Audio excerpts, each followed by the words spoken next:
Excellent. So we're going to talk today about John Dewey and experience in education. It's a book that looks like this. It's a very thin book. It is worth having in your library if you do not yet have it. And we're going to look at chapter 2. And so in this chapter, John Dewey is arguing that we need to understand what experience is and have a theory of it, right? We need to have an explanation for what experience is so that we as teachers are better able to support the experiences of students. So what I'm going to do is I'm going to read these pages out loud to you. It's a very short article, or chapter, I should say. So I'm going to read these pages out loud to you, and then I'm going to, as I read, have a couple of things that I'll intersperse and say about what he is saying. So, the need for a theory of experience. In short, the point that I am making is that the rejection of the philosophy and practice of traditional education sets a new type of difficult educational problem for those who believe in the new type of education. We shall operate blindly and in confusion unless we recognize this fact, until we thoroughly appreciate that departure from the old solves no problems. What is said in the following pages is, accordingly, intended to indicate some of the main problems with which the newer education is confronted, and to suggest the main lines along which their solution is to be sought. I assume that amid all uncertainties here, there is one permanent frame of reference, namely the organic connection between education and personal experience, or that the new philosophy of education is committed to some kind of empirical and experimental philosophy. But experience and experiment are not self-explanatory ideas. Rather, their meaning is part of the problem to be explored. To know the meaning of empiricism, we need to understand what experience is. So partly what he's saying here is that, okay, so folks who don't believe in traditional education, so say here's traditional education, we don't believe in it, they need to have something that does ground them. They need to have this theory of experience that they're going to be working from. So he goes on to say, the belief that all genuine education comes about through experience does not mean that all experiences are genuinely or equally educative. Experience and education cannot be directly equated to each other. For some experiences are miseducative. Any experience is miseducative that has the effect of arresting or distorting the growth of future experience. An experience may be such as to engender callousness. It may produce lack of sensitivity and of responsiveness. Then the possibilities of having richer experiences in the future are restricted.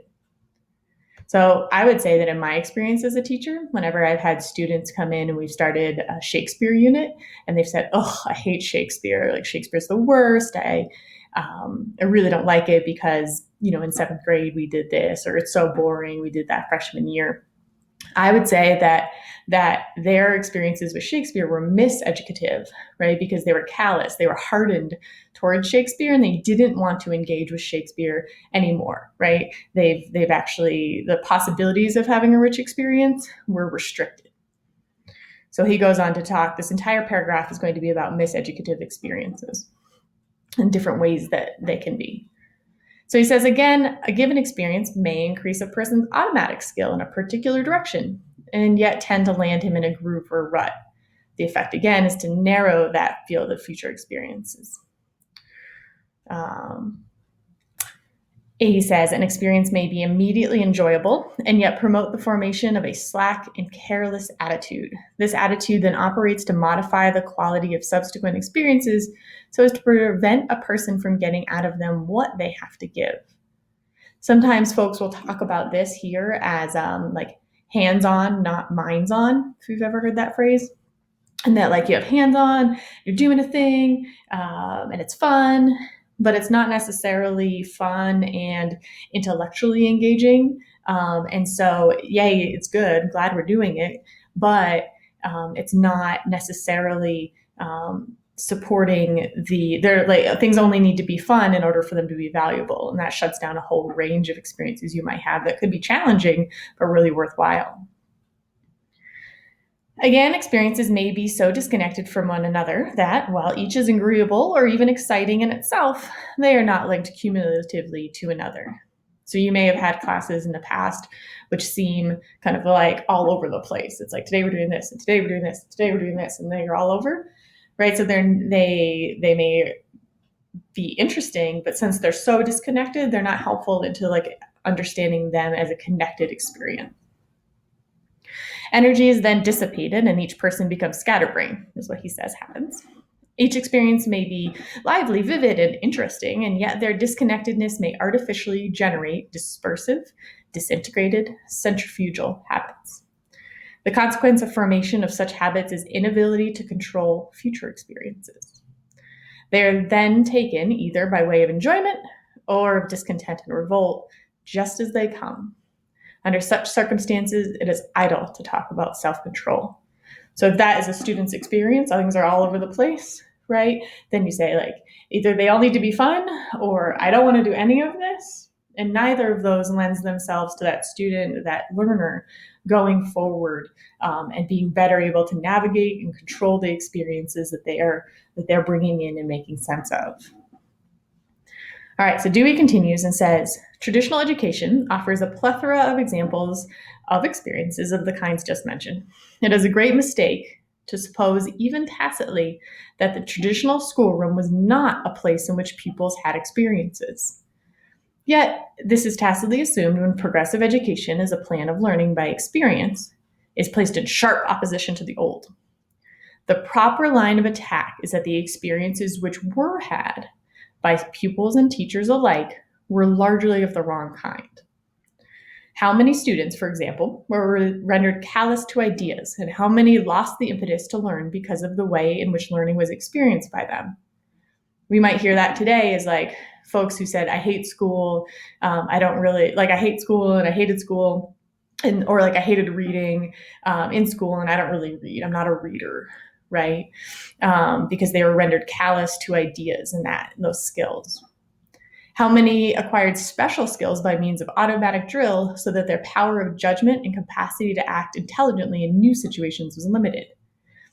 So too often, this is a critique of math curriculum, right? You do these skill and drill, you can do these problems, you do these fraction worksheets, and then you go out into the world, right, in new situations, and you're less able to interact with fractions and do that kind of mathematical thinking because math in school was so much oriented towards the like automatic drill that Dewey mentions. How many came to associate the learning process with ennui and boredom? Right? So if you say like, learning is the worst, school is the worst, sitting in classes is the worst, I don't want to take this online class, I don't want to take this other like thing that could be interesting because I hated doing that. Or that might be the like, actually he'll talk about the next, but it's the like, math class was so boring, I hate math, I'm not good at math, and I don't want to like, I'll get other people to do my math for me. How many found that when they did learn so far into the situations of life outside of school as to give them no power to control over the latter? So again, there's that disconnect. What I'm learning in school, it just doesn't, like what I'm learning in history class, doesn't connect at all to my life. So like, why should I care about social studies?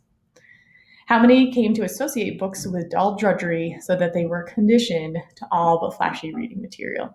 This one is the one that makes me really sad, but also connect to that Shakespeare example I had earlier. So Dewey continues and he says, if I ask these questions, it is not for the sake of wholesale condemnation of the old education. It is for quite another purpose. It is to emphasize the fact that first, that young people in traditional schools do have experiences. And secondly, that the trouble is not of the absence of experiences, but their defective and wrong character. Wrong and defective from the standpoint of connection with future experience or further experience. The positive side of this point is even more important in connection with progressive education. It is not enough to insist upon the necessity of experience, nor even of activity in experience. Everything depends on the quality of the experience which is had. The quality of any experience has two aspects. This is key here, two aspects. There's the immediate aspect of agreeableness or disagreeableness, and there is the influence upon later expectation or experiences. So the first is obvious and easy to judge. Do I like this? Do I not like this? I'm in this like learning situation. The effect of an experience is not born on its face. It sets a problem to the educator. It is his business to arrange for the kind of experiences which, while they do not repel the student, right, in this more immediate sense, but rather engage his activities, are nevertheless more than immediately enjoyable because since they promote having desirable future experiences. Just as no man lives or dies to himself, so no experience lives and dies to itself. Wholly independent of desire or intent, every experience lives on in future experiences. Hence, the central problem of an education based on experience is to select the kind of present experiences that live fruitfully and creatively in subsequent experiences. I will link to this article or this chapter here. We're actually going to stop right there.